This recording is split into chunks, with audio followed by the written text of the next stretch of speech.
Hey everyone, welcome back to our channel. ఈ వీడియోలో technical and HR ఇంటర్వ్యూకి ఎలా ప్రిపేర్ అవ్వాలి అండ్ ఏ మిస్టేక్స్ చేయకూడదో చూద్దాం. మనకి ఏ ఇంటర్వ్యూ అయినా స్టార్ట్ అయ్యేది వన్ క్వశ్చన్తో, అదే tell me about yourself. మీ గురించి మీరే కాన్ఫిడెంట్గా చెప్పలేకపోతే how can they even select you? So ఈ క్వశ్చన్కి ఆన్సర్ మాత్రం చాలా కాన్ఫిడెంట్గా చెప్పాలి. అండ్ ఎలా చెప్పాలో కూడా నేను ఒక ఫుల్ వీడియోలో చేశాను, ఛానల్లో ఉంటుంది, చెక్ చేయండి. అండ్ నెక్స్ట్ థింగ్, ఒకవేళ మీరు ఆఫ్ క్యాంపస్కి ఇంటర్వ్యూ అటెండ్ అవుతున్నట్టయితే వాళ్ళు డిస్క్రిప్షన్లో మెన్షన్ చేస్తారు కదా రిక్వైర్డ్ స్కిల్స్. సో ఆ స్కిల్స్ మీద మాత్రమే మీరు మెయిన్గా ఫోకస్ చేయండి. అండ్ మీ ప్రాజెక్ట్స్లో కూడా ఆ స్కిల్స్తో చేసినవే ఎక్కువ మెన్షన్ చేయండి. And now one of the important thing in interview which is resume. రెజ్యూమేలో మాత్రం మీకు వచ్చిన స్కిల్సే మెన్షన్ చేయండి. అన్ని కంపెనీస్ అని కాదు, బట్ కొన్ని కంపెనీస్ అయితే మీరు మెన్షన్ చేసిన ప్రతి స్కిల్లో నుంచి క్వశ్చన్స్ అడుగుతారు. లైక్ మీకు ఒక టాపిక్లో ఓన్లీ బేసిక్స్ మాత్రమే వచ్చు అనుకుంటే, సో ఆ టాపిక్ పక్కన బేసిక్ అని మెన్షన్ చేయాలి. లేదా ఇంటర్వ్యూయర్ మిమ్మల్ని ఆ టాపిక్ నుంచి డీప్గా అడిగే ఛాన్స్ ఉంది. సో అప్పుడు మనకి రిజెక్ట్ అయ్యే ఛాన్సెస్ కూడా ఎక్కువ ఉంటాయి.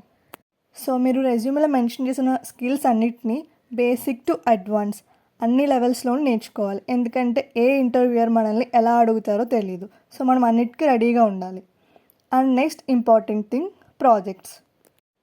కొంతమంది కాలేజ్లో ఎవరో చేసిన ప్రాజెక్ట్స్ చూపించేస్తూ ఉంటారు. సో వాళ్ళకి ఆ ప్రాజెక్ట్స్ మీద జీరో నాలెడ్జ్ ఉంటుంది. అలానే ఇంటర్వ్యూకి ఆ ప్రాజెక్ట్స్ తీసుకెళ్ళినప్పుడు వాళ్ళు ఇంటర్వ్యూయర్ అడిగే అట్లీస్ట్ సింగిల్ క్వశ్చన్ కూడా ఆన్సర్ చేయలేరు. సో మీరు అట్లీస్ట్ మీ ఓన్గా మీరు ప్రాజెక్ట్స్ చేసుకోవడానికైతే ట్రై చేయాలి. ఈవెన్ ఏఐ యూస్ చేసినా పర్లేదు, బట్ ప్రాజెక్ట్ అనేది మీ ఓన్గా చేసి అయితే ఉండాలి. అండ్ అసలు ప్రాజెక్ట్స్ ఎట్లా ఉండాలి అనుకుంటే మాత్రం బేసిక్ లెవెల్ ప్రాజెక్ట్స్ అయితే చేయకండి. లైక్ క్యాలిక్యులేటర్, క్విజ్ యాప్ ఇట్లాంటివి అయితే చేయకండి. అట్లీస్ట్ మీడియం లెవెల్ అయినా చేయండి. అండ్ మీ ప్రాజెక్ట్స్ని మీరు ఇంటర్వ్యూలో ఎక్స్ప్లెయిన్ చేసేటప్పుడు ఇప్పుడు నేను చెప్పే పాయింట్స్ అయితే మిస్ చేయకండి.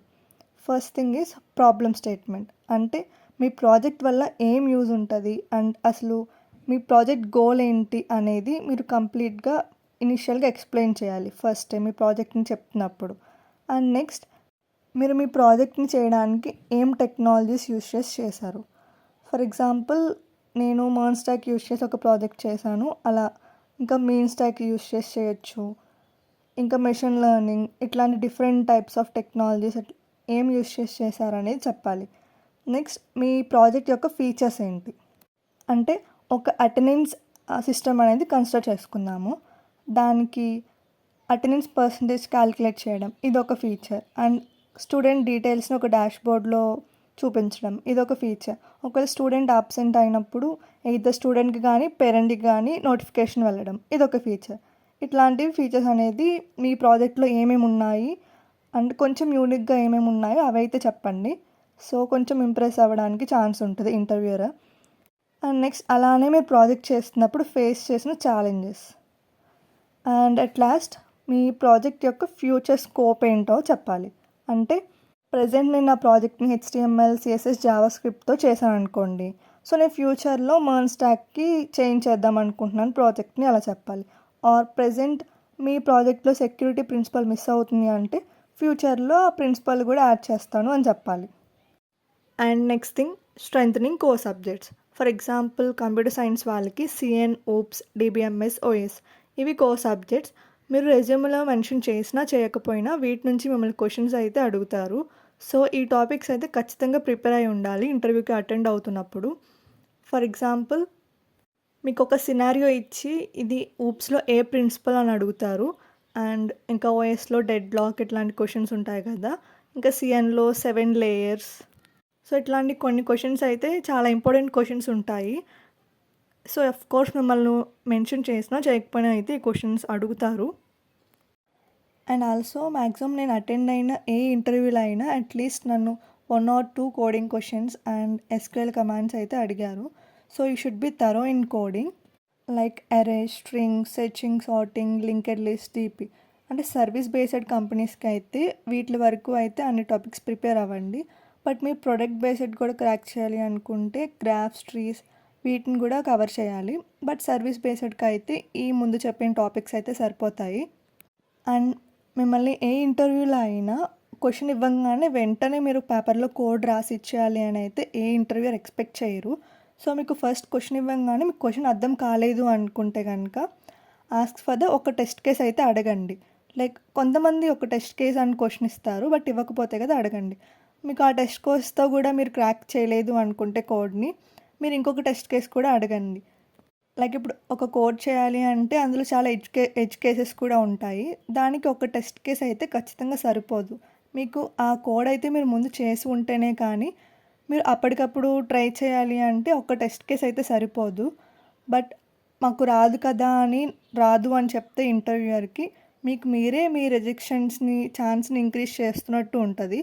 సో మీరు ఒక 1, 2 ఆర్ లైక్ 2-3 టెస్ట్ కేసెస్ అయితే అడగండి. దాన్ని బట్టి మీరు బ్యాక్ ట్రాక్ చేసుకుంటూ లేదా ట్రై చేసుకుంటూ మీరు అట్‌లీస్ట్ కొంచెమైనా కోడ్ చేయగలిగే ఛాన్స్ అయితే ఉంటది.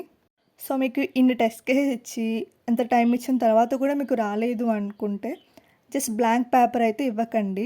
మీకు అన్ని టెస్ట్ కేసెస్ ఇచ్చిన తర్వాత ఎంతో కొంత కొంచెమైనా అర్థమై ఉంటది. దాన్ని బట్టి మీరు కొంచెం ట్రై చేసి ఏమన్నా పేపర్‌లో రాసిస్తే then interviewer may help you. అంటే అందరూ ఇలానే ఉంటారని కాదు. బట్ కొంతమందయితే మనం అట్‌లీస్ట్ ట్రై చేసిన తర్వాత మనం చేసిన మిస్టేక్ కానీ లేదా ఇంకా ఏం టెక్నిక్ యూజ్ చేస్తే మనకి ఆ సొల్యూషన్ వస్తుందో హెల్ప్ చేస్తారు. అంతేకాని మీరు ఏ ఇంటర్వ్యూలో అయినా లైక్ థియరీ క్వెషన్ అయినా, కోడింగ్ అయినా కానీ నాకు రాదు అని బ్లాంక్‌గా అయితే ఉండకండి. అండ్ మిమ్మల్ని ఏ ఇంటర్వ్యూలో అయినా వాళ్ళు అడిగిన ప్రతి క్వెషన్‌కి ఆన్సర్ ఇవ్వాలి అని అయితే ఎక్స్‌పెక్ట్ చెయ్యరు ఎవరు కూడా. అట్‌లీస్ట్ 10 క్వెషన్స్ అడిగారు అంటే 7 అయినా ఆన్సర్ చేయాలి అండ్ ఆర్ 8 అయినా. అంతేగాని మరీ 5 ఆన్సర్స్ రాంగ్ చెప్పేంత తక్కువైతే ఉండకూడదు. And now coming to HR interview. ఖచ్చితంగా మీరు ఒక కంపెనీ ఇంటర్వ్యూకి వెళ్తుంటే ఆ కంపెనీ సీఈఓ ఎవరు, ఫౌండర్ ఎవరు, అండ్ ఆ కంపెనీలో ఎంతమంది ఎంప్లాయీస్ వర్క్ చేస్తున్నారు, ఆ కంపెనీ యొక్క విజన్ ఏంటి అసలు. అలానే ఇంకొక ఇంపార్టెంట్ థింగ్, ఇప్పుడు ఐబీఎం కంపెనీ ఇంటర్వ్యూకి వెళ్తుంటే ఐబీఎం ఫుల్ ఫామ్ ఏంటో తెలుసుకుని ఉండాలి. అలానే టీసీఎస్ ఇంటర్వ్యూకి వెళ్తే టీసీఎస్ ఫుల్ ఫామ్ ఏంటో తెలుసుకుని ఉండాలి. అలానే ఆ కంపెనీ ఏ ఇయర్‌లో స్టార్ట్ అయ్యింది, ఇట్లాంటి చాలా క్వెషన్స్ ఉంటాయి. వీటినైతే మీరు ఇగ్నోర్ చేయకూడదు. సో గూగుల్‌లో ఆ కంపెనీకి సంబంధించి most asked HR interview questions అయితే చూసుకుని వెళ్ళండి ఇంటర్వ్యూకి వెళ్ళే ముందు. అలానే కొన్ని కామన్ క్వెషన్స్ ఉంటాయి కదా, like strengths, weakness, goal, like short term goal, long term goal and why should we hire you. ఇలాంటివి చాలా క్వెషన్స్ ఉంటాయి. వీటన్నిటిని మీరు ఏం చేస్తారంటే ఒక పేపర్ ఆర్ బుక్ తీసుకుని మీరు ఈ స్ట్రెంగ్త్స్ ఉంది కదా, దీనికి 2 మినిట్స్‌లో ఆన్సర్ చేయడానికి ఒక ఆన్సర్ చూసుకోండి. అలానే వీక్‌నెస్‌కి 2 మినిట్స్ ఆన్సర్ అనమాట ఆర్ లైక్ 1 మినిట్ ఆన్సర్. ఇలా ఆన్సర్స్ అన్నిటిని ఆ పేపర్ ఆర్ బుక్ మీద రాసుకొని ఉంచుకోండి. సో మీరు ఏ ఇంటర్వ్యూకి వెళ్ళినా ఈ సేమ్ ఆన్సర్‌ని రివిజన్ చేసుకునే ఛాన్స్ ఉంటది మీకు. అండ్ ఇప్పుడు స్క్రీన్ మీద డిస్‌ప్లే చేస్తున్నాను కదా, these are the dos and don'ts when you are attending interview. Like మీ ప్రెజెన్స్ ఎలా ఉండాలి, వాటికి డూస్ అండ్ డోంట్స్ అనమాట. సో ప్రొఫెషనల్‌గా డ్రెస్ చేసుకోవాలి. సో ఇది అందరికీ తెలిసిందే. And throughout the interview మనం కాన్ఫిడెంట్‌గా మాట్లాడాలి. అండ్ మనని ఒక క్వెషన్ అడుగుతున్నప్పుడు మనం దాన్ని కంప్లీట్‌గా విన్న తర్వాత మీ ఆన్సర్ అనేది స్టార్ట్ చేయండి.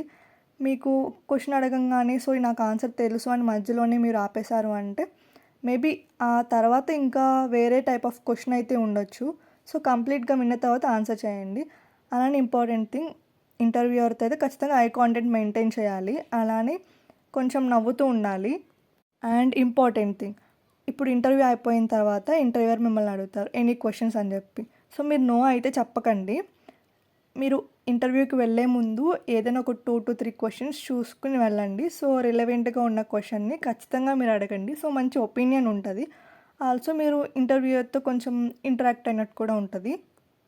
అండ్ అడిగిన క్వెషన్స్‌కి వన్ వర్డ్ ఆన్సర్ అయితే ఇవ్వకండి. అట్‌లీస్ట్ ఒక 1-2 సెంటెన్స్ అయితే ఫార్మ్ చేసి చెప్పండి. అలానే మిమ్మల్ని ఒక క్వెషన్ అడిగిన తర్వాత మీరు ఆన్సర్ చేయలేదు అనుకుంటే నెక్స్ట్ క్వెషన్‌కి పానిక్ అవ్వకండి. మేబీ ఈజీగా ఉండొచ్చు నెక్స్ట్ క్వెషన్ అనేది. బట్ ఈ క్వెషన్ వల్ల నెక్స్ట్ క్వెషన్ కూడా పోగొట్టకండి. అండ్ ఆల్సో ఇప్పుడు మనకి ప్రాజెక్ట్‌లో మనకి టీమ్‌మేట్స్ ఉంటారు కదా, ఇప్పుడు మీ ప్రాజెక్ట్‌ని ఎక్స్‌ప్లెయిన్ చేస్తున్నప్పుడు మీరు చేసిన వరకు చెప్పండి. అంతేగాని మీ టీమ్‌మేట్స్ ఏం చేశారు అవైతే ఎక్స్‌ప్లెయిన్ చేయకండి. మీ రోల్ ఏం ప్లే చేశారని అయితే ఎక్స్‌ప్లెయిన్ చేయండి. ఇది ప్రాజెక్ట్స్ చెప్పేటప్పుడు చెప్పండి. అండ్ మీ ప్యానెల్‌కి ఎంటర్ అవుతున్నప్పుడు పర్మిషన్ తీసుకొని ఎంటర్ అవ్వండి. అండ్ మీ చైర్‌లో కూర్చుంటున్నప్పుడు కూడా పర్మిషన్ తీసుకోండి. ఎట్ లాస్ట్ మీ ఇంటర్వ్యూ అయిపోయిన తర్వాత ఇంటర్వ్యూయర్ని థ్యాంక్ చేయండి. అండ్ వన్ థింగ్, మీరు ఇంటర్వ్యూ అయిన తర్వాత నా పర్ఫార్మెన్స్కి రేటింగ్ ఏంటి, లైక్ నేను ఎలా చెప్పాను కొంచెం చెప్తారా, ఇట్లాంటి క్వశ్చన్స్ అయితే అడగకండి. ఓన్లీ వాళ్ళు ఎనీ క్వశ్చన్స్ అని అడిగినప్పుడు మీరు ఇట్లాంటి క్వశ్చన్స్ అడగకండి. ఓన్లీ రిలవెంట్ ప్రాజెక్ట్కి సంబంధించింది కానీ కంపెనీకి సంబంధించిన క్వశ్చన్స్ మాత్రమే అడగండి. మీ పర్ఫార్మెన్స్కి సంబంధించిన క్వశ్చన్స్ ఇట్లాంటివి అయితే అడగకండి. And that's it for this video. మీకు ఇంకా ఏమైనా డౌట్స్ ఉంటే ప్లేస్మెంట్స్కి ఎట్లా ప్రిపేర్ అవ్వాలి అని ఇంకా వేరే ఏమైనా డౌట్స్ ఉంటే కూడా కమెంట్ చేయండి. అండ్ ఒకవేళ మీకు ఈ వీడియో యూస్ఫుల్ అనిపిస్తే please to subscribe and thanks for watching.